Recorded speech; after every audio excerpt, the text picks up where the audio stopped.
श्रोतेहो नमस्कार.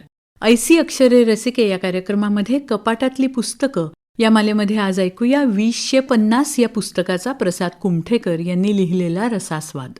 शेती, माती, पाणी, नगररचना, विज्ञान तंत्रज्ञान, उत्क्रांती, अर्थशास्त्र, तत्वज्ञान, इतिहास, भूगोल, भाषा, माणसं, सिनेमा, दगडधोंडे अशा अनेक विषयांचा अभ्यास असलेला लेखक आणि माणूस म्हणजे नंदा खरे.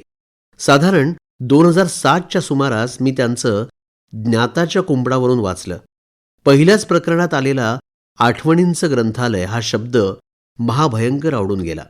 त्यातली विज्ञानाची वाट, विश्वरूप चित्राच्या शोधात, उत्क्रांतीचं तत्व, मी कोण, गर्व आणि गर्वहरण इत्यादी प्रकरणं वाचून विज्ञानाच्या कक्षेबाहेर असलेल्या साहित्याला चटावलेलं माझं डोकं अक्षरशः झणाणलं.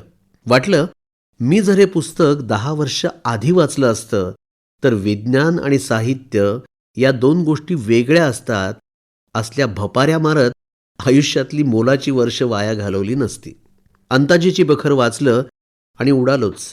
आणि संदर्भ शीर्षकाखाली मांडलेली अंताजीची कुळकथा, लेखकाचा इतिहास, लेखकाची वृत्ती आणि साधनं सांगणारी 2 पानी अर्पणपत्रिका ही गजबच.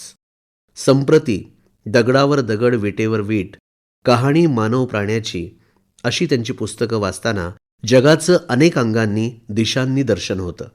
लेखक म्हणून त्यांचा आवाका लक्षात येतो. ते आपल्याला अनेक गोष्टींचा उलगडा करून दाखवतात. प्रस्तुत कादंबरीचा विषय मराठी साहित्य वाचणाऱ्या तुम्हा आम्हा सामान्य गुणीजनांच्या कक्षेबाहेरचाच. नंदा खरे कादंबरीच्या सुरुवातीलाच 2050 वाचण्याआधी या छोट्याशा टिपणात कादंबरीत पात्र असतात. त्यांच्या व्यवहारातून आणि मनोव्यापारातून गोष्ट घडावी लागते. 2050 मध्ये तसं होत नाही असं ते स्पष्ट करतात. मनुष्यजात, मानवी समाज, भारतीय उपखंड अजून 60 वर्षांनी 2050 साली या जगात काय घडलेलं असेल याबद्दल कुतूहल असेल तर हे कुतूहल चालवण्याचं काम ही कादंबरी करेल असं ते सांगून टाकतात. आजची स्थिती, आजचे बदल आणि यावरून उद्याची स्थिती आणि बदलांची दिशा असं प्रेक्षकांचं गणित असतं. यावर कोरडे निबंध लिहिण्याऐवजी तुटकी टेप, शोधाशोध, महामारी, प्रसिद्धी, थिंक टँक, सूर्यनमस्कार, संघम शरणम गच्छामी, जाता जाता अशा प्रकरणांमधून ही कादंबरी आकाराला येते. 2050 24 जानेवारी 1993 साली आली. मजकुरासोबत वेगवेगळ्या आकृत्या, नकाशे आणि आलेख असलेले हे पुस्तक चक्षुखोल आहे. 32 वर्ष आधी या लेखकानं आपला भयावह आज मांडण्याचा प्रयत्न केला आहे. यातलं महामारी प्रकरण आपल्याला करोना काळाची आठवण करून देतं.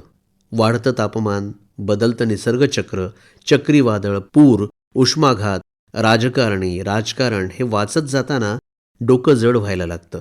आपल्या उदासीनतेची किळस निर्माण होते. कादंबरी संपते तिथं खरेंनी वाचल्यानंतर असं टिपण दिलंय. सुरुवातीच्या ओळीतच ते सांगतात की भारताच्या बहुतांश प्रश्नांची आणि उत्तरांची मुळं लोकसंख्या आणि शिक्षण पद्धती या 2 जोड प्रश्नात सापडतात. आणि याबाबत सध्याची भारतीय स्थिती अत्यंत निराशाजनक आणि वैफल्यग्रस्ततेकडे नेणारी आहे. शिक्षण सामाजिकतेकडे नेणं, भाषांची हेळसांड थांबवणं, शिक्षक विद्यार्थी प्रमाण गुणवत्ता देणारं करणं हे माझे पूर्वग्रह समजायचे की खरे प्रश्न समजायचे हा प्रश्नसुद्धा ते विचारतात.